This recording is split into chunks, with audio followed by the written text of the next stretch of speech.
You're listening to the Kelly Greenhour for the Always Next Year Podcast Studio Network. You can find the team on our Twitter, @ANYPodcast, or visit us on our website, www.alwaysnextyearpodcast.com. And now, to bring us in, the Jackdaws.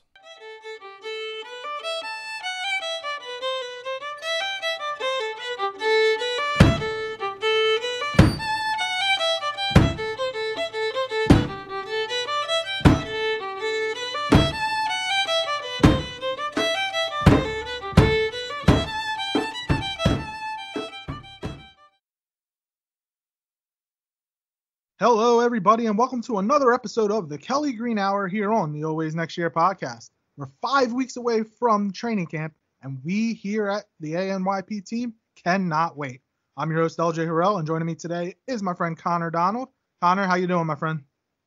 I am doing great. Defending the Flyers with all my heart on Twitter all day, but doing great besides that. I wish I could go back and forth with you. I won't lie. I don't know Kevin Hayes and Justin Braun. I couldn't tell you who. I couldn't pick them out in the lineup. I won't lie. I wouldn't even know where to start when it comes to that. So good luck with that, my friend. Thank you. All right, so we are talking Philadelphia Eagles football, which, as I mentioned, 5 weeks away from training camp. And when we get into training camp, that leads into preseason, which leads right to the regular season. And when we hit September, we are going to be going fast and furious here at the Always Next Year podcast, as we are going, we're going to be on weekly, maybe even, who knows, twice a week. You never know with the way that this Eagles team is stacked and the expectations that we have, that they have, that the city has. It should be a very, very fun year for the Philadelphia Eagles. Absolutely. I cannot wait. I've been waiting for this forever, and just the mini camp got me pumped up. All the reports and reading everything on Twitter, I was like, oh, this just gets me too excited. Definitely. Let's start with the training, the mandatory minicamp that was last week. I thought it was funny because I had retweeted his tweet. Howard Eskin put out a tweet saying Malcolm Jenkins will not appear. He wants more money. He won't show up. It could be a long wait before he shows up. So what happens that very same day? Malcolm Jenkins appears at mandatory minicamp for the Philadelphia Eagles, because we all know Howard Eskin is right all the time. If you can't tell the sarcasm in my voice. I've never seen somebody that's been as wrong as him in my life, and him still have any type of job, unless he's like a weatherman or something. But it was good to see Malcolm Jenkins in camp. Yes, he expressed his, dismay of not having a new contract, feeling as if he's outplayed his contract, but he realizes how much of a leader he is on this team, what he means to the defense, and by showing his teammates, by showing the younger guys that he's willing to come to camp, to show up, to put in his work, to show that, look, I'm here, and if I can, show that I want to be here, then maybe the Eagles will be willing to give me money or give me more, than what I'm making now. And I give him all the credit in the world for showing up and being a team player, because this Eagles defense, yeah, he's 31, he'll be 32 this season. Let's be real. If he's not on the field, this defense is not the same. He played 100% of the snaps last year. We talked about it. Ever since he's been in Philadelphia, he's played something like 98.9% of the snaps. My numbers could be a little off there, but he never comes off the football field. Absolutely, and we talked about it on Crossing Borders. I mean, I said he's absolutely outplayed expectations, but not necessarily his contract, because based on his cap hit of $11.38 million in 2019, he is the fourth highest paid safety in the league, only behind Rashad Jones, Devin McCourty, and Tony Jefferson. And obviously we know he's on the wrong side of 30. And you know what? My opinion of it was that he's more replaceable than people think, but he is the heart and soul of this team. That is something I can live with admitting. He is the heart and soul of this team. He ranked out as the number 16 safety last season. So, he's replaceable, but not his heart, his soul, his leadership. I disagree with, sorry to cut you off, Connor. I kind of disagree. We saw how long it took for the Eagles to replace Brian Dawkins. Now, I'm not saying Malcolm Jenkins is Brian Dawkins, because he's not. But, Ronnie McLeod is coming off of an ACL injury. Do you want to see Corey Graham out there again? Because Corey Graham can't play. I'm a little Andrew Sendejo. My memories of him is getting trucked by LeGarrette Blount in the NFC Championship game 2 years ago. Blake Countess, he's a special teams guy. Like while there are better safeties out there, like okay, could they go out and sign Eric Berry? Possibly, but he hasn't signed with anybody, so we don't even know what he has left in the tank. I disagree because I think he would be hard to replace. Now, on a long-term basis, no, but on a short-term basis, on a this-year basis for this year's team and possibly next year's team, I think he is really hard to replace. Absolutely. On a short-term, the next year or two basis, absolutely he's pretty hard to replace. But you know what? The point that I made was if the difference is giving the man more guaranteed dollars, give it to him. If the difference is I want to be the highest paid safety in the league, there's got to be a line drawn there. Because I don't personally believe he's deserving of the highest paid safety in the league.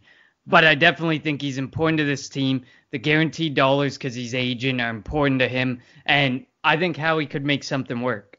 Well, the Eagles do have enough cap room, even with the contract that they gave Carson Wentz, where if they wanted to, front load something, if they were going to give him an extension but give him more money, and most of that money goes into this year and next year, it could work. Which I think behind the scenes, the reason, besides him being a leader on the team, one of the reasons why he did come in is to show good faith towards Howie Roseman, to show good faith towards Jeffrey Lurie. He has Lurie's here just like, Jason Peters has Lurie here. If you remember a couple years ago, all the talk was, Jason Peters, the Eagles are going to ask Jason Peters for a pay cut or they're going to cut him. What happened? He got a raise. They gave him more money.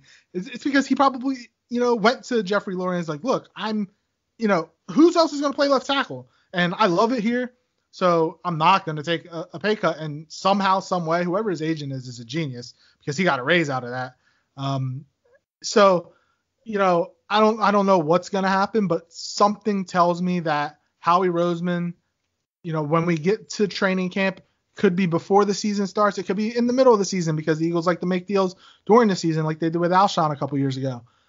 They're going to give him something, and I think it's smart to keep, your second to third best player on the defense happy.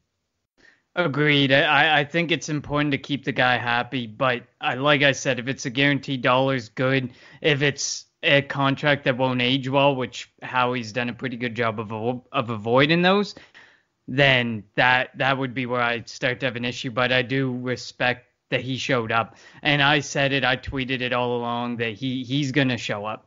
He was going to show up. He's not Le'Veon Bell. He's not the type to hold out. He's got respect for the team. He even said it. He's here to play and to win a championship. So obviously the dollars are important to everyone, just like any football player. But he's here for a championship, and he knows there's something special in Philadelphia with these Eagles.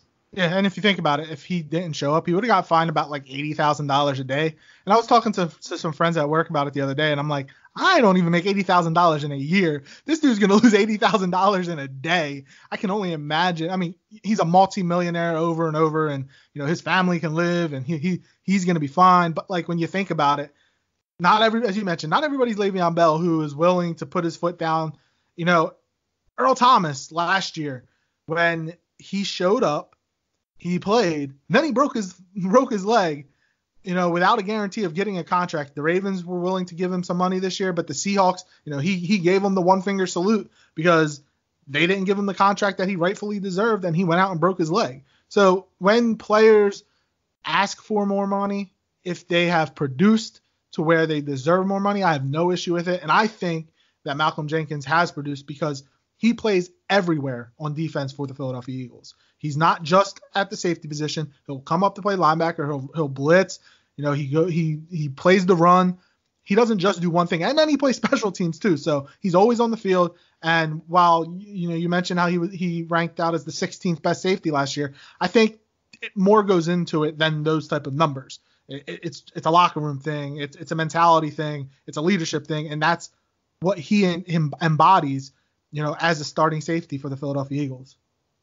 Oh, absolutely. And I'm not denying his importance and how important he is to this team and his versatility and his leadership. I just think if we talk from a solely safety perspective, it's a replaceable thing if he wants more cap hit against the team. Not that he'd ever admit to that, but if it's the guaranteed dollars, like I said, pay him the guaranteed dollars. But his versatility and his leadership are extremely important. But even the versatility, I think, will wear off in time. Like you said, 31 going on 32. How much longer can that versatility last for? How much longer can he blitz and come up and play linebacker, special teams, all this? I mean, if the right person steps in during training camp and proves to be a replacement on the special teams, that's good, because the less that we make him do, the longer he can last. I definitely agree with that. That's where I think a Blake Counts could come in to help, and some of these younger guys that they brought in. Now, let's kind of move away from Malcolm Jenkins a little bit. And throughout the mandatory camp portion, what were some things that jumped out to you? You know, for me, Carson Wentz still looking strong, and him having that, or, you know, continuing that rapport with Deshaun Jackson. You know, Wentz has admitted that he's never had somebody as fast as Deshaun Jackson. And we're talking about a 31-year-old Deshaun. Just imagine if, you know, they were teammates when he was 24, like when he first got here. That could have been really scary.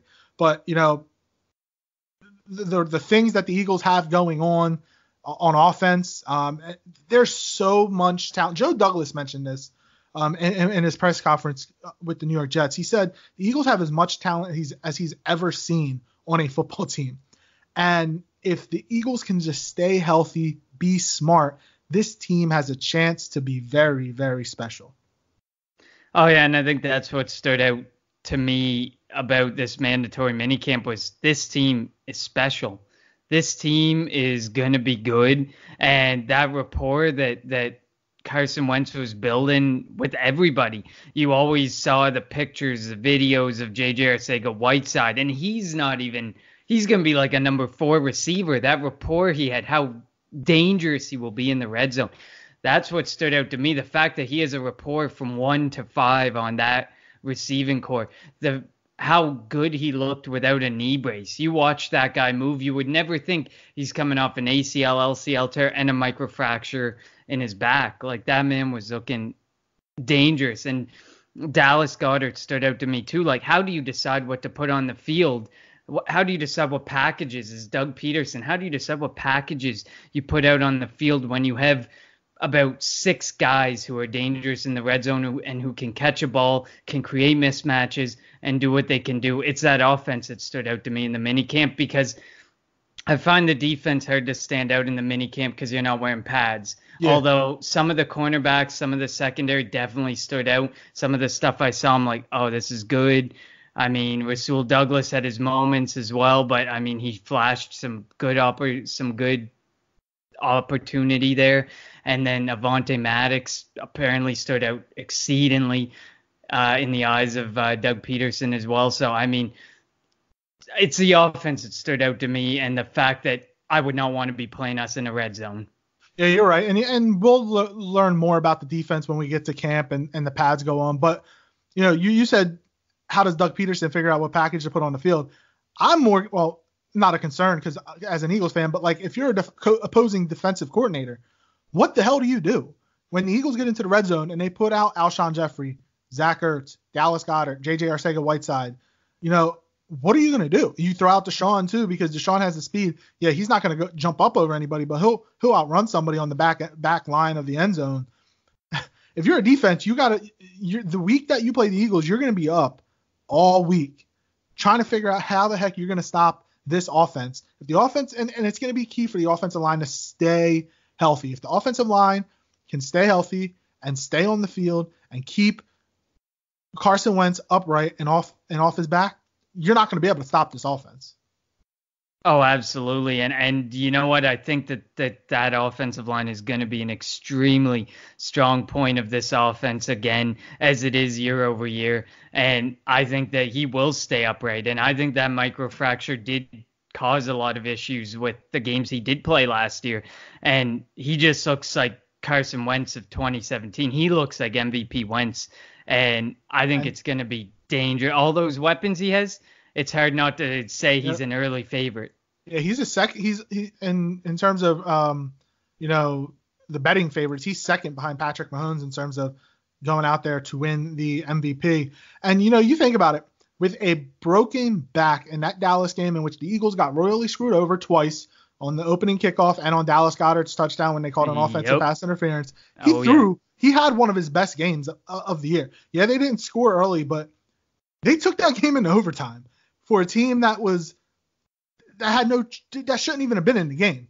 Playing the Cowboys and playing the refs that day, and they could have won that game. And if they would have won that game, Carson Wentz wasn't going on the injured list. He would have been the quarterback the next week, and we don't know what would have happened, but anything obviously, could have happened in terms of what the Eagles could have done going forward in that season. And I mean, the only reason I think, and I'm pretty sure I said this last year during the season too, the only reason that Foles ended up starting was because they lost that game. And deep down, how many people really thought the Eagles were going to make a run, beating the Rams and, beating the Texans and making a run to the second round of the playoffs? Not many people thought that was going to happen. And the fact that it did just shows the great coaching that they have, and it starts with Doug Peterson. Absolutely. I mean, I doubted it. I even doubted it because of the way that Nick Foles played those first two games of the season. Honestly, I mean, I love Nick Foles, but I think the Jaguars will have a $22 million disappointment on their hands. And just as much as I love him, I don't think he could carry a team for 16 games. He's never played a full 16-game season. Exactly. And look at what they did for him. I mean, I won't get into the whole Nick Foles thing because, I mean, it breaks our heart as much as it breaks our heart. I mean, at the same time, you look at it and you're like, how can you think that he's going to do anything for your team with the weapons you've given him?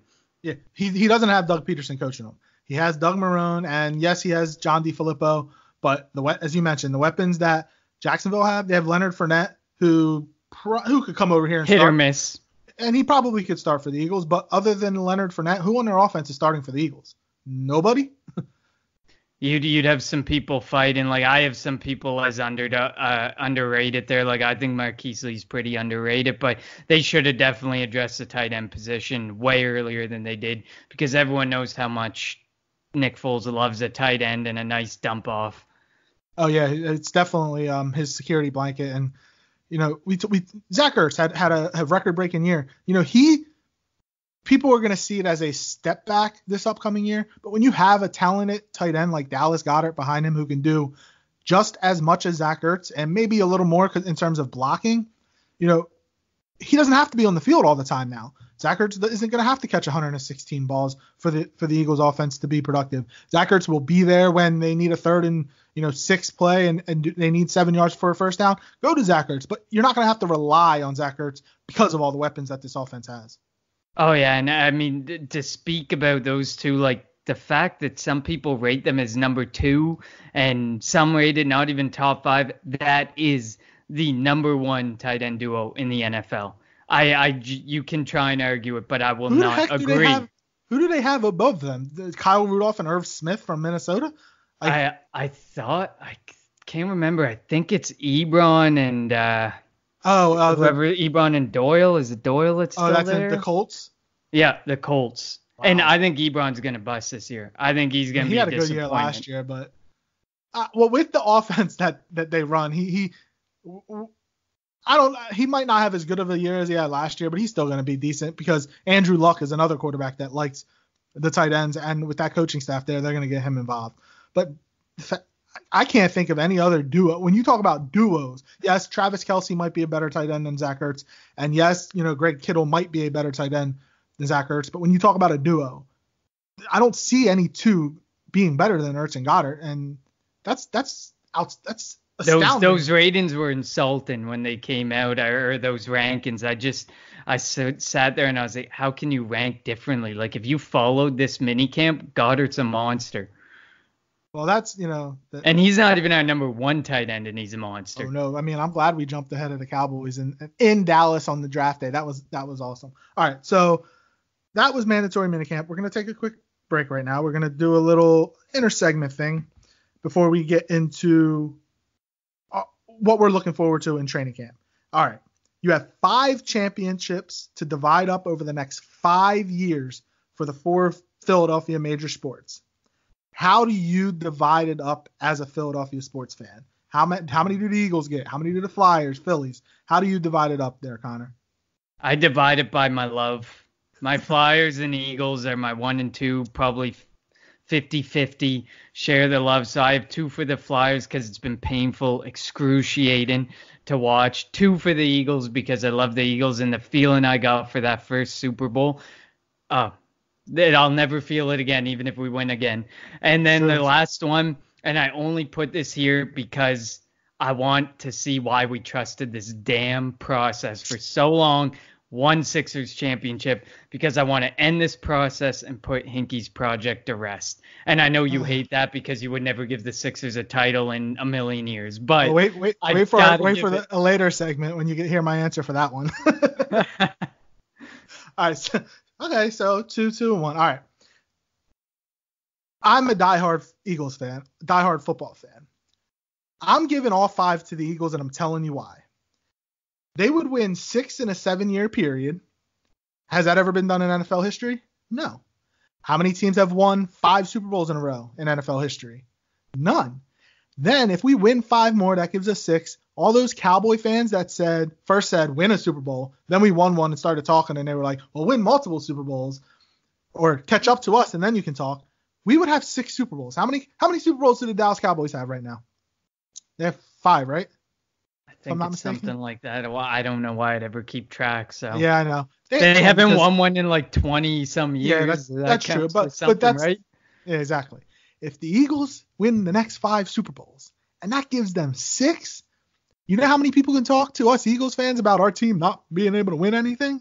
Nada. And also that means Carson Wentz has won 5 Super Bowls on the field. So people can stop talking about, as much as we love Nick Foles, and you mentioned this, people can stop talking about how Carson Wentz has never won a Super Bowl.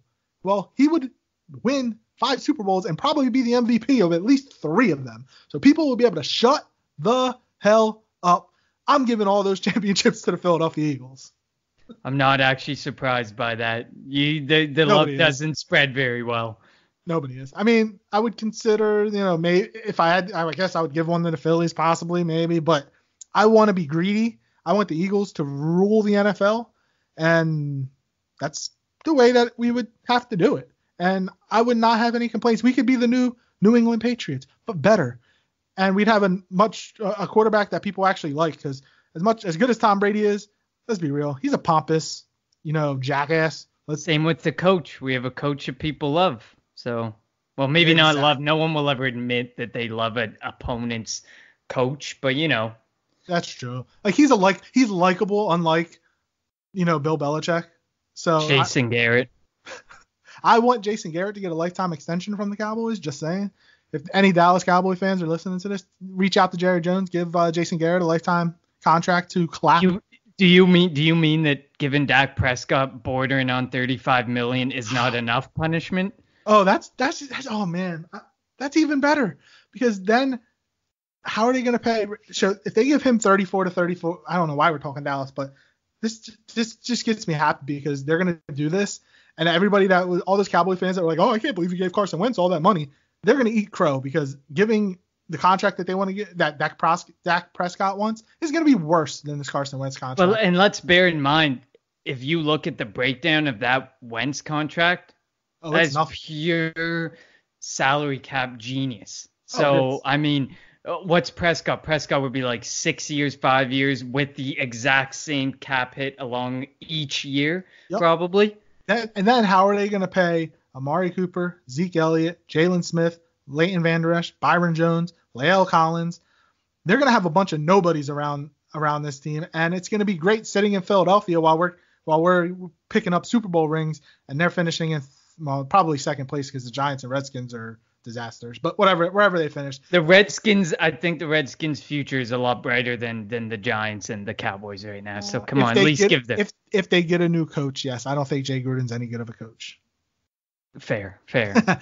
Enough about the division, though. It is, yeah, that's true. We'll definitely be able to talk about that as we get through the summer towards training camps and preseason. All right, so we have, as we mentioned before, we have 5 weeks until training camp. There are a number of position battles that are going to be coming up in training camp for the Philadelphia Eagles.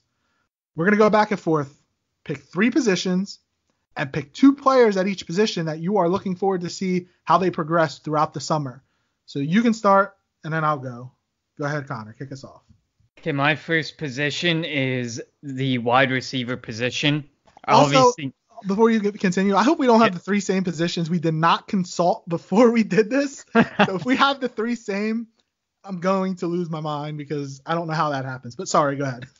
So my first position is wide receiver, and obviously not for the top 4, but for the depth pieces, because originally I thought it was a runaway, and then one of my people who I'm looking out for is Matt Collins. We were sitting there, and he wasn't on the field. He was on a side field. We didn't know what was going on. Suddenly he appears, and everyone's like, oh, my God, look, Matt Collins is there. I mean, we got Matt Collins, we got Shelton Gibson, Charles Johnson, and then my other person, Markin Michel. I think Markin Michel has become an extremely intriguing person, a really nice deep threat to go maybe as a sixth wide receiving option whenever we got to get Deshaun Jackson off the field. And he played in the CFL, Canadian football, got to rep the Canadian spirit there. But, I mean, I'm intrigued. Isn't he brothers with Sony Michel too? He is. I believe he's a younger brother of Sony Michel, if I'm not mistaken. And so I'm interested to see if he's able to make the team, because obviously Charles Johnson hasn't stood out. Greg Ward is his usual, meh. Take him, don't take him. He's going to end up on a practice squad eventually. And then Matt Collins, I just want to, Shelton Gibson, love him or hate him, I think he's gone this year. And then Matt Collins, obviously, we just don't even know what's going on with him. I want to see what he can bring to this team. I think he still has talent and can bring talent, but whatever is going on with that groin, my man's got to figure it out, because it is painful. The fact that I have such high hopes for this guy to be a 5th receiver. I thought he could have been a 4th receiver, but then J.J. Arcega-Whiteside came in, and everything in minicamp made him stand out so much more, and Matt Collins was over there stretching his groin. So that's the first position and the 2 people I got eyes on. So I'm going to go out of order because my one position was wide receiver. My 2 names that I wrote down, Matt Collins, Markin Michel. I cannot believe this happened. Yes, I did write. I had this written down. It's not like I'm sitting here writing now and copying off of you. No, I have this written down. Pretty much the same reasons, especially when it comes to Matt Collins. His rookie year, he looked good. He showed the burner speed. He was great on special teams. Remember, one of Carson Wentz's best throws 2 years ago was that bomb against Washington, which was he threw 65, 70 yards in the air. And Matt Collins ran underneath it. And then, as you mentioned, that groin injury and just didn't come back. Now, that could have been a product of the training staff, which the Eagles replaced again this year. So who knows? But yeah, he needs to figure it out because he had a lot of potential, and then things just went downhill. Have no idea how. We don't know what happened, but he needs to get on the field, because if you're the best availability, or what's the saying? The best product. I can't remember something. The best something is availability. I can't remember it off the top of my head now. You have to be on the field. And he wasn't on the field at all last year. So he needs to be on the field. And when it comes to Markin Michel, I heard nothing but good things about him and his rapport with Carson Wentz. And, if he's given a chance, maybe he can crack the roster as a 6th receiver. As you mentioned, we know who the top 4 are. And I read, reading things and seeing him in the CFL. He's kind of like a switchblade. He's kind of got a Taylor Gabriel feel to him. He can play running back too. So he kind of gives you that 6th wide receiver who could also bump in as a running back. He can kind of create plays for himself. So he'd be a really intriguing option. Let's hope we don't have to get that far down the depth chart that we have to put Michel at running back, because then we have major, major issues. Hey, if he plays like Sony Michel at running back, give him to me as our 5th running back, 6th wide receiver. Why not? That's true. I mean, if you want to put it that way. But then you're right. Shelton Gibson, Braxton Miller, who I thought might have had a chance, but he might end up on the practice squad again. This team is just really loaded at receiver. So, when we're talking about the 5th and 6th and 7th, what they're going to do at the back end of the depth chart at receiver, that's how you know this team is really good. Absolutely. All right, go ahead. What's your second one? My second one is defensive line. Yeah. For defensive line, obviously not the core piece. Actually, one of the core pieces, Derek Barnett. I'm huge on Derek Barnett. I've been saying that since we started doing shows together. I want to see a big season. I want to see double-digit sacks. I think he will have that big year. And my second one was Josh Sweat. He apparently, according to reports, stood out to Doug Peterson. He was one of the 3 or 4 guys that he named as a person who stood out. And I cannot wait to see his production. I think Josh Sweat was an underrated pick when we got him, and I think he's got so much potential. I also think Joe Ostman has a ton of potential as well. So I think as much as people want to talk about losing Chris Long and losing Barnett or Bennett are huge losses, I think there's more depth than people want to give to this team on the defensive line, and I think we're going to still have a dangerous defensive line, and I would like to see these guys rotating in and out and seeing if a Sharif Miller or Josh Sweat or Joe Ostman can actually eventually become a starter down the road when guys like Fletcher Cox and Brandon Graham get on the very wrong side of 30 and have to play a lot less. Yeah, I mean, and I'm on the opposite of you when it comes to the defensive end. I think we do have a little bit of worry about. Obviously, that can change in camp as people step up. But like Ray Dittinger even admitted it, that a lot of people haven't really looked at the defensive end position as a need or as something to be worried about, and they should. And I agree with Ray Diddy on that, just because you lose Michael Bennett, you lose Chris Long, that's about 15-ish sacks that the Eagles lost, and behind your starters, Barnett and Graham, you have a bunch of question marks. Yes, you have a bunch of people, names that the coaches are high on, Oshman and Sweat and Miller, but we haven't seen them produce in the NFL. So my second one, I went to cornerback. We talked about this a lot. The Eagles have quantity, but do they have quality at the cornerback position? And my 2 names, I put Sidney Jones down because I'm high. I've always been high on Sidney Jones, and this is his year to show it. If he doesn't show it this year, he could be gone. We know that, Avonte Maddox is going to be on the field. Rasul Douglas possibly could be on the field. If Ronald Darby and Jalen Mills come back from injury, they're going to be on the field.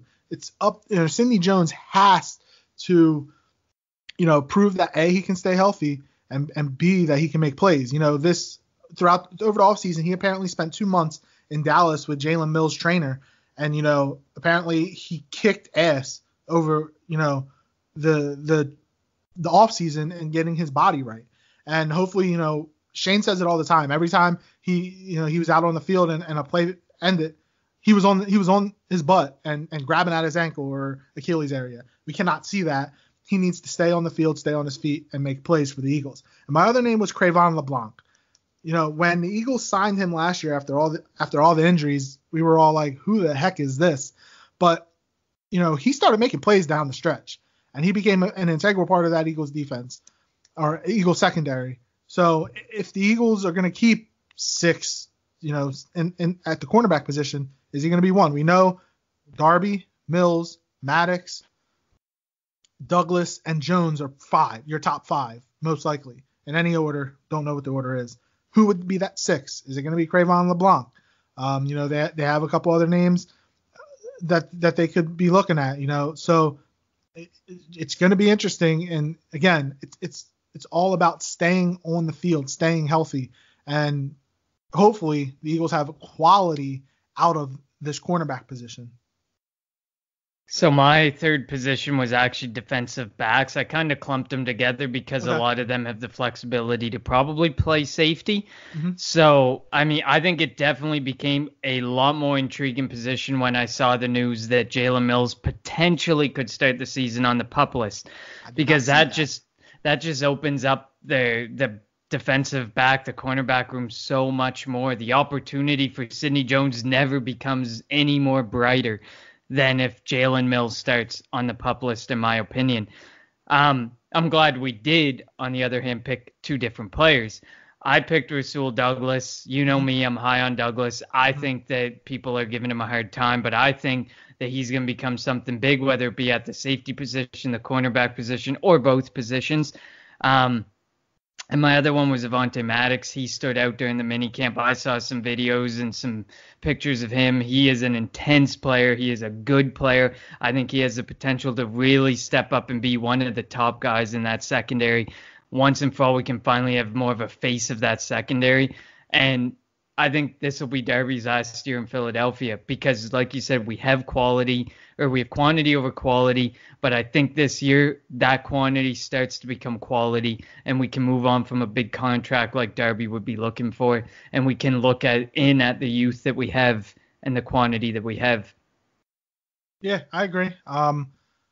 It's going to be a big year for them, and this is probably going to be Ronald Darby's last year. And if he has a decent year, somebody's going to give him money, and the Eagles are now at a point when you're paying these big contracts out that you can't really bring everybody back. So yeah, I could see this being Darby's. And honestly, you never know about Mills either. True. We could be seeing the borderline end of Mills as well. I mean, he's had those foot issues, ankle issues for the majority of his time in Philadelphia. And if I'm not mistaken, his contract's coming up as well. Someone might be willing to offer him a little bit of extra money to go and be a depth piece, whereas we would say, take him. Because at this point, I don't think we defend him, especially if a guy like Sidney Jones steps up and Maddox steps up and LeBlanc continues to play like he did. Douglas steps up. We have that ability to let them go and continue to build younger behind them. I agree. And my third one is linebacker. We know that Nigel Bradham and Zach Brown are going to be on the field a lot when the Eagles have two linebackers. They're your two starters. But beyond that, what do we have? There's a bunch of names, Camus Grugier-Hill, Nathan Gary, who, again, I don't ever want to see on the Eagles, but it is what it is for now. My two names, I put down somebody that me and you both like, TJ Edwards. I think he has a chance to really make a name and be an integral part or an integral piece in the linebacker room. I think he has a chance, if he progresses the way we think he could progress throughout training camp and in the preseason, he's going to make the team. And he can be a special teams piece, and he can have an opportunity to be on the field, whether it's at, I don't know if it would be a middle linebacker, outside, whatever it is. He has a chance to be on the field. He made plays at Wisconsin. It was a shock that he was undrafted, and it was a great pickup by Howie or Joe Douglas, whoever it was, whoever got him to sign here as an undrafted free agent. It was a great pickup. You watch video of the guy, and he's all over the field. It's just great to see a guy like that. He kind of like Jenkins. He's all over the field. He's wherever the ball is, suddenly boom, he's there. He's coming out of the pile. He made the tackle. So I mean, it's impressive, and it's a type of linebacker that we haven't had in Philly in quite a while. Probably Jeremiah Trotter, possibly. And my second one is LJ Fort. Now he's coming from Pittsburgh, and he stepped up, especially when Ryan Shazier got hurt. He has a chance to get on the field when we go to three linebacker.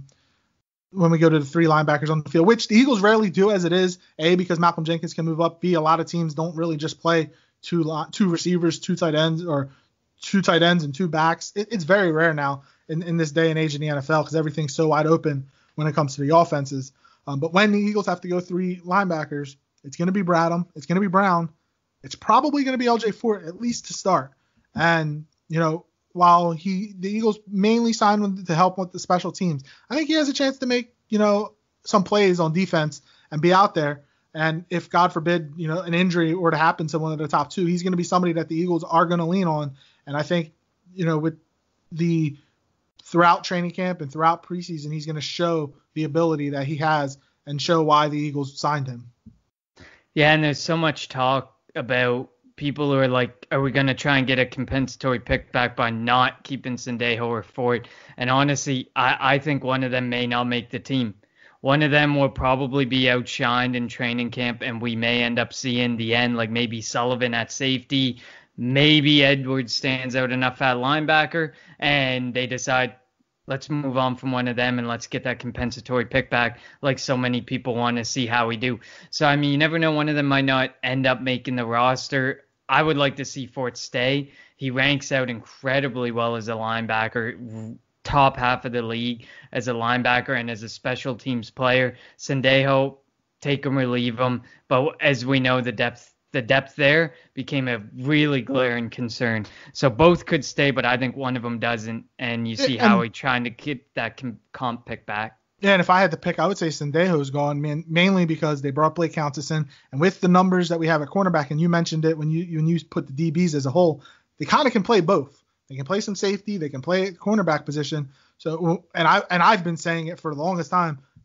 Russell Douglas should be a safety. So, if they have to go with one of the corners at safety, Avonte Maddox played some safety last year. So I think it would be easier if you were going to get rid of one of them. It'd be easier to I don't want to say replace, because I think that's too strong of a word, because I don't think it's going to take much to replace a Sendejo, but you have more bodies that can go out on the field and compete at the safety position. Agreed. And same like with Jalen Mills. If he's starting on the PUP list and there's true concern to that foot, and we know how important feet are for a cornerback and keeping up with everything, maybe they move him to safety, make him a box safety, have him out there where he doesn't necessarily have to be cutting in and out and risking his foot any worse than it already is. You never know.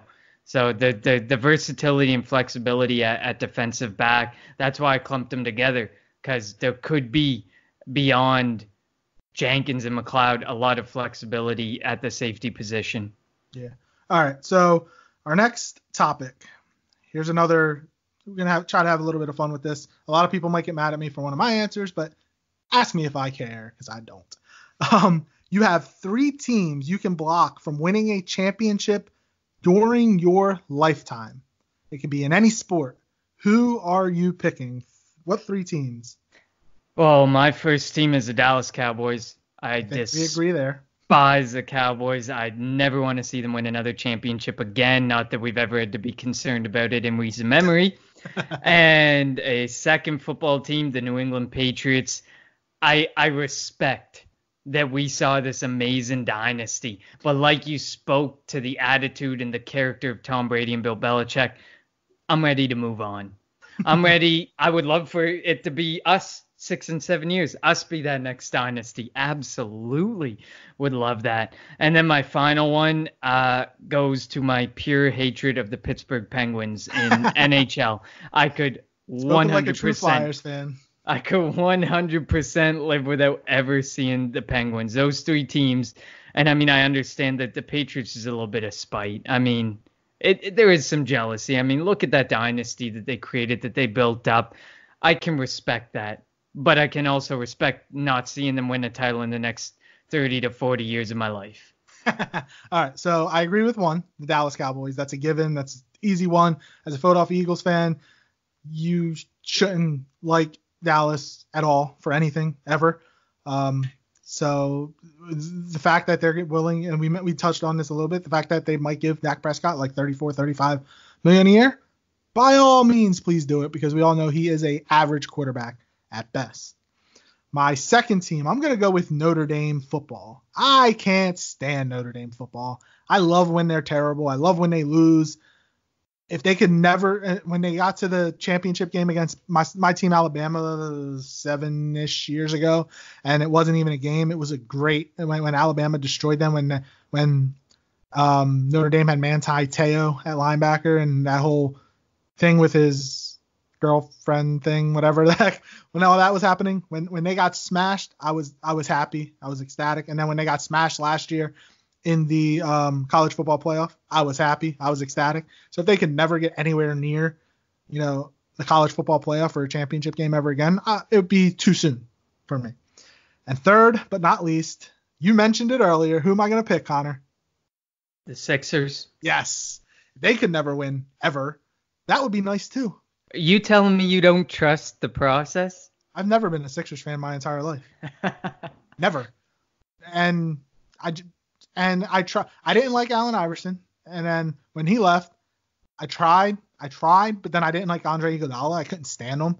And then it was just a lot easier for me just not to like them. And a lot of people are, and then a lot of people tell me, when they win a championship, don't jump on the bandwagon. A, they're never going to win a championship. And B, there's no bandwagon to jump on. The fans that are packing into the Wells Fargo Center now, where were they 3 years ago, 4 years ago, 5 years ago? Yeah, exactly. They're bandwagon fans. Like I was saying to Shane about the whole Flyers, because I'm the Flyers optimist right now about everything that's happening. Are you going to remember these types of conversations if the Sixers win a championship? I will, and but I can. Will you not be on Broad Street? I won't. When they have their parade. I won't be. I 1,000% won't be, but I won't have to worry about that because it's never going to happen. I actually wish that, because I'm going on vacation this upcoming week. And I wish it was this week so that I could have gone to the Raptors championship parade, which I feel like everybody, apparently like 2% of the Canadian population was at, which is crazy to think about. But that parade looked second best to the Eagles parade. That parade. I heard there was like 2 million people. Like they had to shut down the streets in the city because it was just people. So people were like getting out of their cars on the highway and walking into the city because there was just nowhere to go. Yeah, just seeing the pictures, it looked crazy. And then, Kawhi Leonard doing his laugh at the end. That was funny. But yeah. Honestly, how can you not mock your own laugh? Like, that was disgraceful. How do you laugh like you laughed in that video and then you come out and your mock of the laugh? Because he won the championship. He was, let's be real. He just won a championship. Do you think he didn't drink a little bubbly? And do you think he didn't sleep much? He was probably a little buzzed. And hey, there's videos that have him that people say. I know what you're talking about. Look there, so I mean, you never know. I mean, the man just won a championship and he's about to get paid by the LA Clippers. Man ain't going back to Toronto, so enjoy the championship. Hey, I'm glad they got one. All right. that was a good set. I think that was funny. Like, the fact that me and you, though, on some of these things, think alike, we got to figure out a way not to think alike so that we can have some more intriguing conversations. All right, so let's finish this off here. Again, we have 5 weeks until training camp starts. What advice do you have for the Eagles as a team or for any of the players that, to get through the next 5 weeks, to get to July 25th to training camp and to prepare for the upcoming season? My first piece of advice was block out the noise. We know how crazy Philadelphia Twitter and Philadelphia media can get.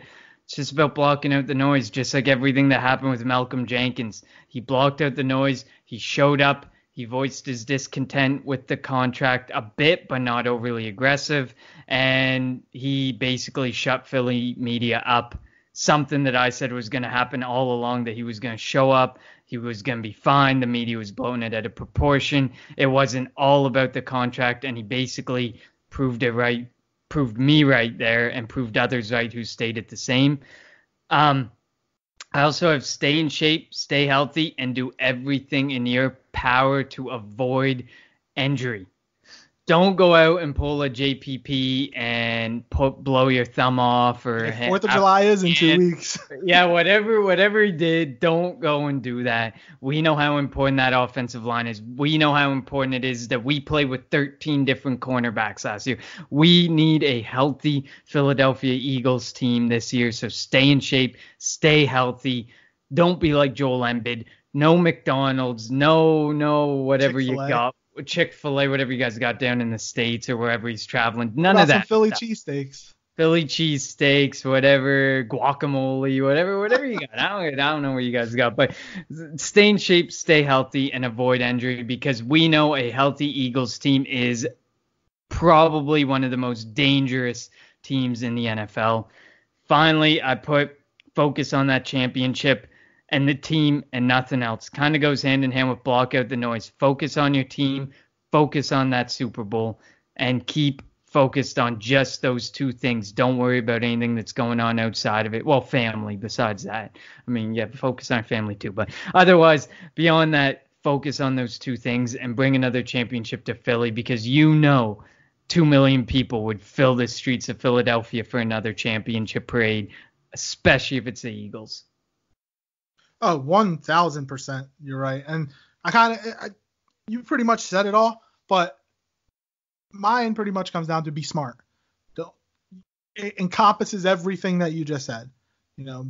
Keep your body healthy, train well, don't, relax, don't lax on your morals, be smart about everything you do. Every decision you make, think, will it affect me this season?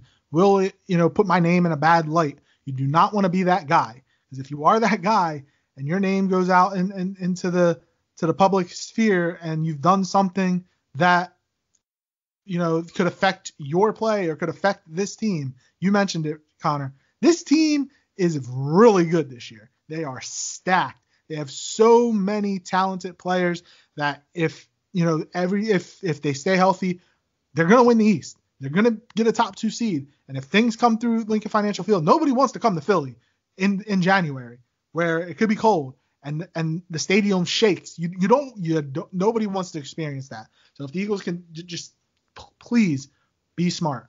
Before we finish off, I did want to bring up one thing which I didn't. The Eagles, when they announced their training camp schedule, they scaled back from 2 open practices to 1, and they're charging $10, which goes to the Eagles Autism Challenge. What are your thoughts on the Eagles going back down or going to 1 open practice and charging to get into that open practice? Well, I tweeted about it earlier today. Well, I retweeted someone who said it was Adam Schefter who made a comment about the amount of money that goes through the NFL and it being the richest sport probably in the entire world. It is the only one where you see a salary cap jump $10 to $15 million every year. And if your salary cap is jumping, like the NHL's fighting for $2 million. So if you have a salary cap jumping $10 to $15 million a year, you have a rich ass sport.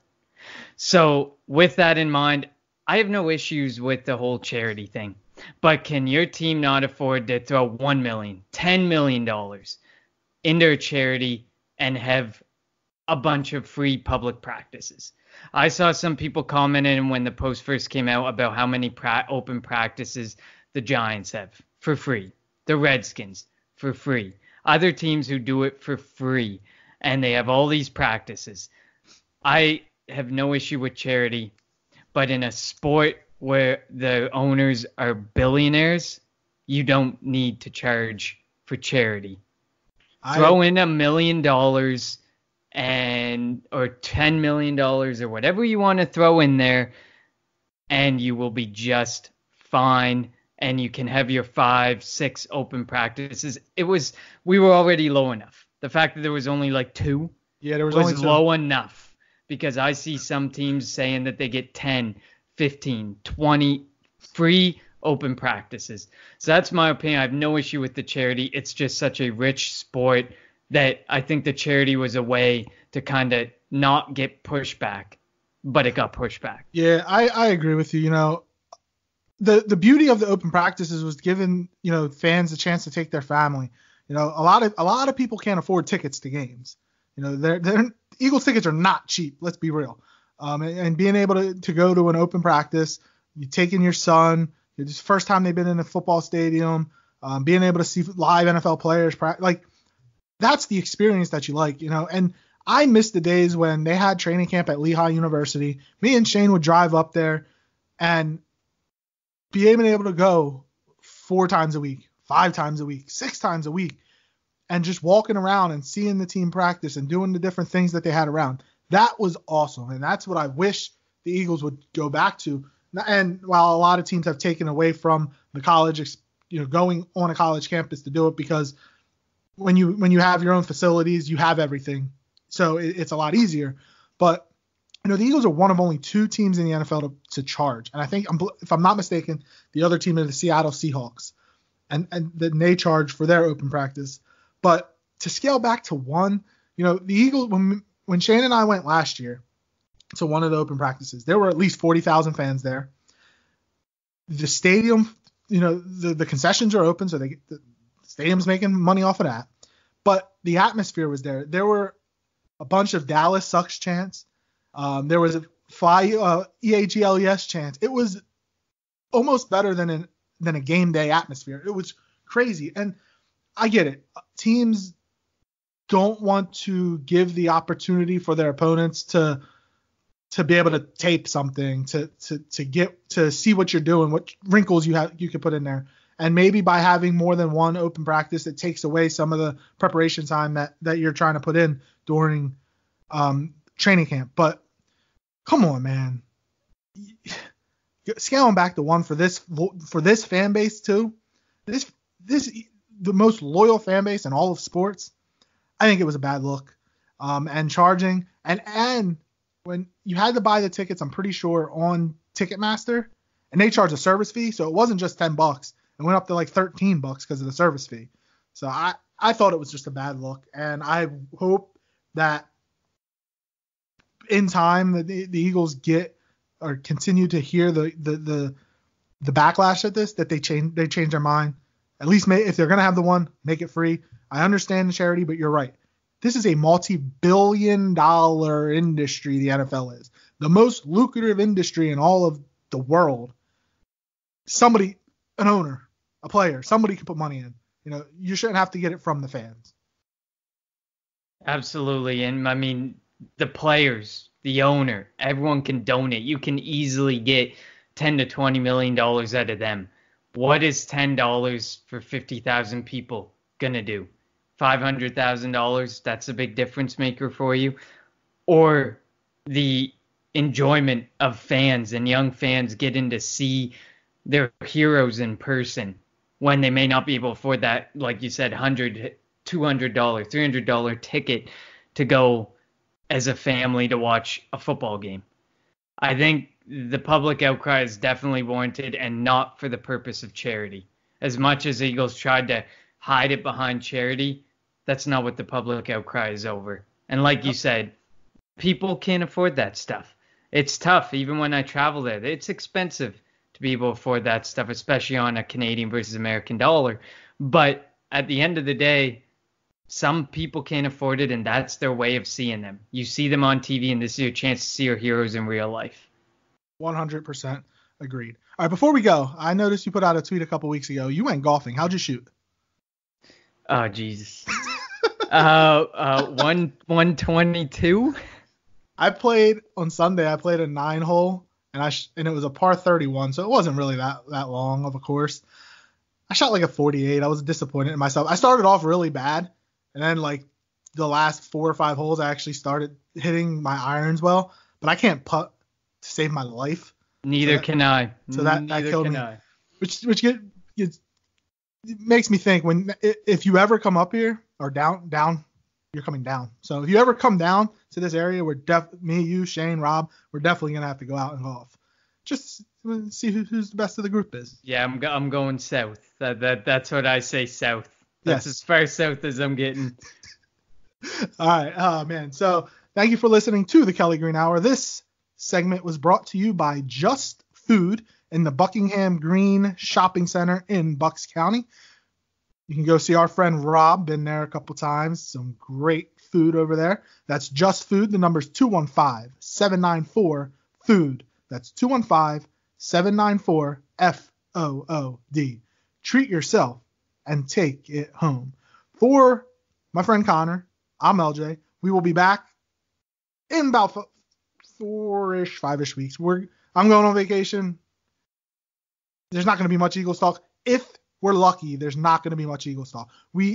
If we don't hear anything about any Eagles players over the next 5 weeks, that is a good thing. So let's keep it quiet, Philadelphia Eagles football, please, until July 25th, when everybody shows up to NovaCare and we get things rolling for the Eagles to win Super Bowl 54 in Miami. So for Connor, you can follow on Twitter at Connor10. That's at Connor TEN. I got that right, Connor? Correct. Awesome. I'm at LJ Harrell 54. I only have like 76 followers, so please help me out. Let me at least get to 100. Like that's all you got, man. I'm at 976. Like I'm looking to get that 1,000. You know. To be fair, I was on private for like ever until like 2 or 3 weeks ago. To be fair, and I don't really sit there and like follow a bunch of people, so I kind of hope they follow me, which is never gonna happen. But hey, you never know. And you can follow the Always Next Year podcast Twitter at ANY Podcast. We put out a bunch of polls. If you ever want to be a guest on a segment, if you have anything you want us to discuss, let us know. Connor and I love the Philadelphia Eagles. We'll talk Eagles all the time if we have to, and not get tired of it. All day, every day. Yes, sir. For Connor, I'm LJ. Thank you for listening to the Kelly Green Hour here on the Always Next Year podcast.